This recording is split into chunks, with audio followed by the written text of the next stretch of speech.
Greetings, classmates and teachers. I am going to introduce myself again. I am Roman, as most of you know me.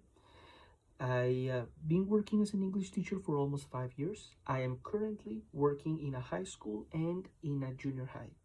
So I'm dealing with students from 12 to 17 years old. And, some of my hobbies are playing video games, watching movies, series, listening to music, hanging out with my friends on the weekends, if possible, right? And I also like playing the guitar every once in a while to keep um, practicing and to not forget what I've been learning or acquiring so far. Talking about evaluation, I understand that evaluation is the process or the activity of measuring progress. In this case, talking about language acquisition is the practice that as educators we do in order to evidence or to show to an institution, to the people, to the society, the proficiency of the students, how well or how far they have gone on on communicating in another language, right? And in my short experience as an English teacher, I've been working with some particular form of evaluation that I would like to share with you. The first one is the pre-assessment or the diagnostic evaluation.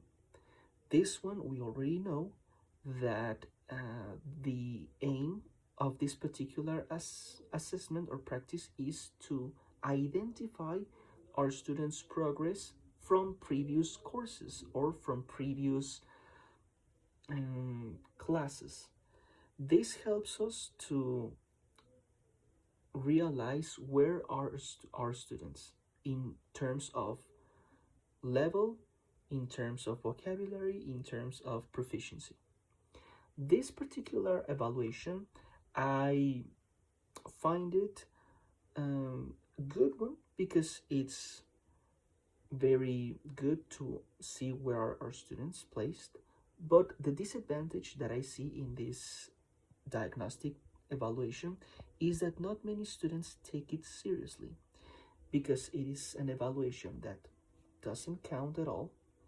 They don't tend to make an effort, and the general result are not the general results aren't very accurate.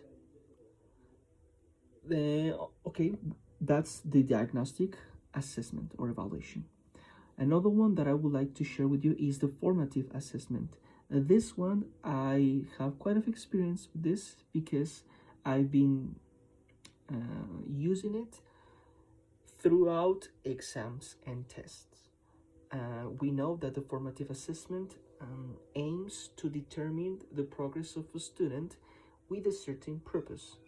In this case, the achievement or the acquisition of concepts or abilities. So, with presentations, with projects, and merely with tests, I have worked with this and it shows some of the students' progress. Yet, the disadvantage that I see in this formative assessment, particularly talking about exams, tests, or quizzes, or general presentations, is that the students tend to get nervous. They tend to get anxiety, they tend to get anxious and they can sleep a little bit in this part of evaluation. So again, the evidence could not be 100% accurate. Another type of assessment or evaluation that I've been working on that I would like to share with you is the summative assessment. This one is personally my favorite because it is, in my opinion, the most accurate and the most effective form of evaluation, since it is based in long term periods. This by everyday attendance, participations, contributions, homework, quizzes, tasks, and any other sort of assessment that as teachers we do. In my experience, this part of evaluation takes a big effort.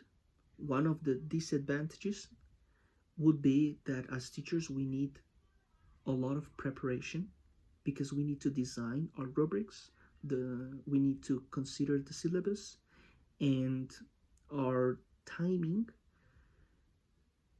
throughout the course. Once we have taken into account all of these steps, then the summative assessment can be placed and can be shown as an overall context of appreciation. And at last but not least, I've also been working on something new that is called blended evaluation, which is the result of the blended learning. In the pandemic, I had the experience and the opportunity to work in a pilot program from the government of Guanajuato, which is called blended learning or blended evaluation too.